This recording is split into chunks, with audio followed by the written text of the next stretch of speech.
अस्सलाम वालेकुम।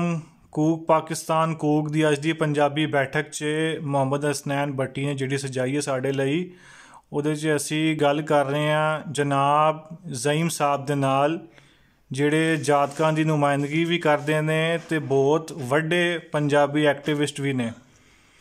ਜ਼ਈਮ ਸਾਹਿਬ ਐਤਕੀ ਜਿਹੜਾ ਪੰਜਾਬੀ ਇਕੱਠ ਹੋ ਰਿਹਾ ਮਾਰਚ ਦੇ ਵਿੱਚ ਉਹਨੂੰ ਲੈ ਕੇ ਤੁਹਾਡੀ ਕੀ ਤਿਆਰੀ ਹੈ ਤੇ ਤੁਸੀਂ ਕੀ ਸੁਣਿਆ ਤੇ ਕੀ ਮੈਸੇਜ ਜਿਹੜਾ ਹੈ ਉਹ ਲੋਕਾਂ ਨੂੰ ਦੇਣਾ ਚਾਹੋਗੇ?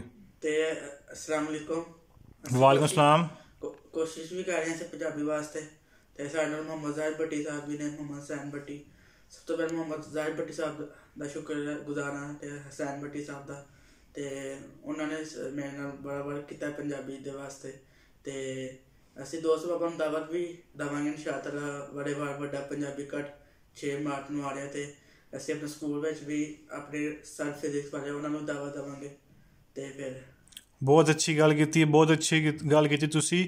ਤੇ ਐਤਕੀ ਮਾਰਚ ਦੇ ਵਿੱਚ ਜਿਹੜਾ ਵੱਡਾ ਇਕੱਠ ਹੋ ਰਿਹਾ ਉਹਦੇ ਵਿੱਚ ਤੁਸੀਂ ਕੋਈ ਪਰਫਾਰਮੈਂਸ ਵੀ ਪੇਸ਼ ਕਰੋਗੇ ਜਾਂ ਫਿਰ ਤੁਸੀਂ ਕੋਈ ਕਿਸੇ ਕਿਸਮ ਦੀ ਸ਼ਾਇਰੀ ਜਿਹੜੀ ਪੰਜਾਬੀ ਸਾਡੇ ਸ਼ੋਹਰਾਂ ਨੇ ਉਹਨਾਂ ਦੀ ਸ਼ਾਇਰੀ ਵੀ ਪੇਸ਼ ਕਰੋਗੇ? ਤੁਹਾਡੇ ਦੋਸਤ ਜਾਂ ਫਿਰ ਤੁਹਾਡੇ ਕੋਈ ਬੇਲੀ ਇਸ ਤਰ੍ਹਾਂ ਦਾ ਕੰਮ ਕਰ ਰਹੇ ਨੇ?